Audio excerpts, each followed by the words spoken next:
हा, एकनाथ शिंदे कुठे आहे शिवसेना? त्यांचा काय शिवसेनेशी संबंध आहे? एकनाथ शिंदे भारतीय जनता पक्षाचाच आहेत.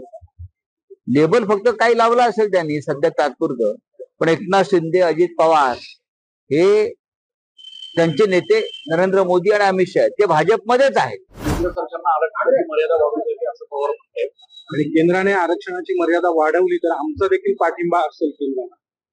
महाराष्ट्रामध्ये आरक्षणावरून जो एक संघर्ष पेटलेला आहे, म्हणजे महाराष्ट्र दुभंगल्यासारखा वाटतं. जातीवरून विशेषतः ओबीसी आहे, धनगर आहेत, मराठा समाज आहे आणि अनेक नेते जे उपोषण करतायत दिवसेंदिवस आणि त्यांच्या प्रकृतीची आम्हाला चिंता वाटते. आता जरांगे पाटील गेले काही महिने सातत्यानं उपोषण करतायत,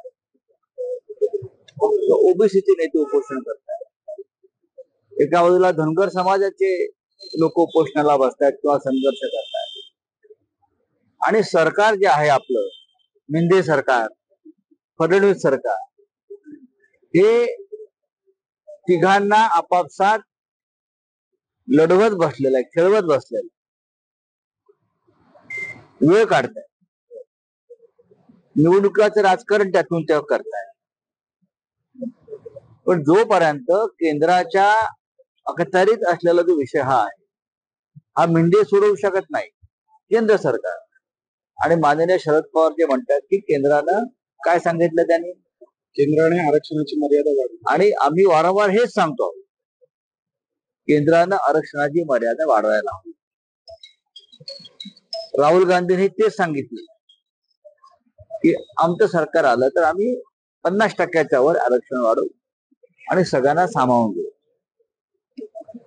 आमची तीच भूमिका की हे जे सगळे वर्ग आहेत त्यातले जे आर्थिक मागासले पण आहे ते दूर करण्यासाठी आरक्षणाचा मुद्दा जर एवढा एरेला पेटलेला आहे तर केंद्र सरकार,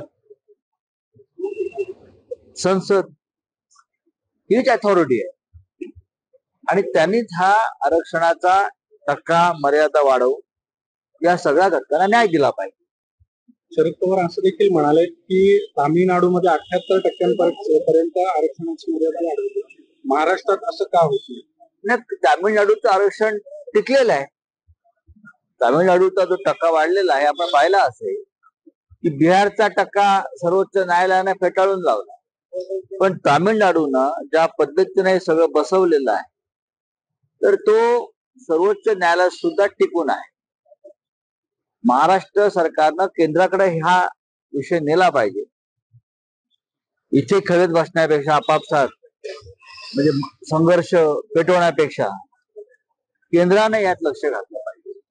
पण देशाचे गृहमंत्री महाराष्ट्रात येतात आणि काय सांगतात की जी आरक्षणावरच्या आंदोलनं उपोषण आहेत ती चालू राहू दे, आम्हाला सवय आहे त्याची, ही आंदोलनं कशी चिरडायची मोडायची आम्हाला माहिती आहे. हे जेव्हा गृहमंत्री सांगतात तेव्हा ह्या आरक्षणाच्या आंदोलनाला मग जरांगेजी असतील किंवा दुसरे ओबीसी समाजाचे नेते असतील त्यांच्या आंदोलनाला, त्यांच्या संघर्षाला, त्यांच्या उपोषणाला आम्ही काळीची किंमत देत नाही हे भारतीय जनता पक्ष सांगताय, त्यांचे गृहमंत्री सांगतायत. आमची ती भूमिका नाही. आम्हाला असं वाटतं की आता उपोषण फार झालेले आहेत, लोकांच्या जीवाशी खेळू नका, नेत्यांच्या जीवाशी खेळू नका आणि हा विषय केंद्राकडे न्यावा. महाराष्ट्रामध्ये संघर्ष वाढला तर त्याचे फार दुष्परिणाम होऊ शकतात. चला साहेब, काँग्रेसचे नेते आणि कर्नाटकचे मंत्री आहेत दिनेश गुंडवार, त्यांनी असं म्हटलंय की सावरकर हे चित्पन ब्राह्मण होते तरी गोमांस खात होते. त्यामुळे नवीन बात मला त्याविषयी माहित नाही. असं बोलणं हे आम्हाला मान्य नाही. भारतीय जनता पक्षाने त्याच्यावरती खरं म्हणजे आणि काँग्रेस त्याच्यावर बोललं पाहिजे. बघा, सावरकरांनी अनेक बाबतीमध्ये विज्ञान विषयक दृष्टिकोन ठेवला. एखाद्याच्या खाण्यापिण्यावरून हिंदुत्व किंवा इस्लाम ठरत नाही. मी हे खाल्लं किंवा खाल्लं नाही म्हणून हिंदू आहे किंवा हिंदू नाही. विशेषतः आता काल गाईला राज्यमातेचा दर्जा दिला, सावरकरांना मान्य नाही. सावरकरांच्या दृष्टीनं गाय हा एक उपयुक्त पशु आहे. ते दूध देतं गाय, शेतकऱ्यांच्या शेतातल्या कामाला उपयोगी पडतो, उपयुक्त पशु. गाय जर असेल तर ती बैलाची माता, असं सावरकरांचं म्हणणं होतं. आणि कोणी काय खावं आणि काय खाऊ नये याबाबत सावरकर कोणतीही मतं खास ठेवत नव्हते. आज मुख्यमंत्री येत आहेत बलात्काराच्या घटना वाढताना दिसतोय. आज देखील पुण्यामध्ये एका मुलीवरती 3 जणांनी सामूहिक बलात्कार केलेला आहे आणि त्यामुळे पुण्यामध्ये पुण्याचा त्या तिघांचं एन्काउंटर फडणवीसांनी करावं. तिघांचं जे बदलापूरला केलंय, हातामध्ये पिस्तूल घेऊन वगैरे त्यांचे पोस्टर लावलेत. आमची अपेक्षा आहे पुण्यात पण त्यांच्या अशा प्रकारचे पोस्टर लागतील. करावं ना.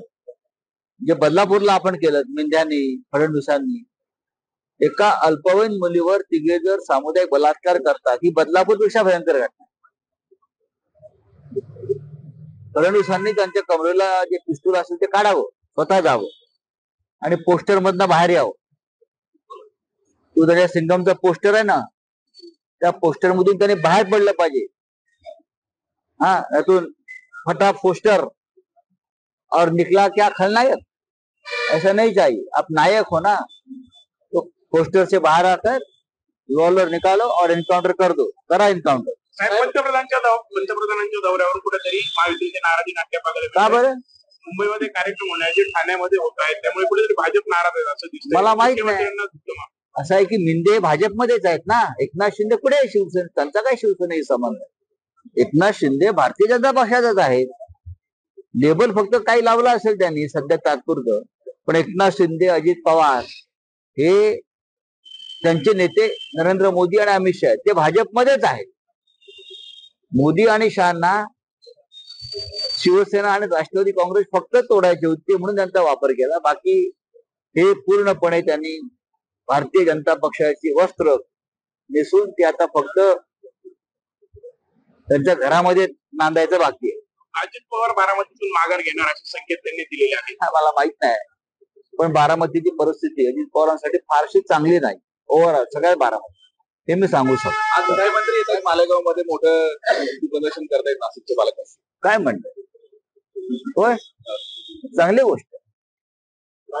आम्ही जेव्हा हे जे आहेत पालकमंत्री जेव्हा आमच्याकडे होते तेव्हा त्यांना असं शक्ती प्रदर्शन करण्याची गरज पडत नव्हती. निवडणुका व्हायच्या आणि निवडून यायच्या. आता त्यांना दाखवावं लागतं माझ्या मागे माणसं आहेत.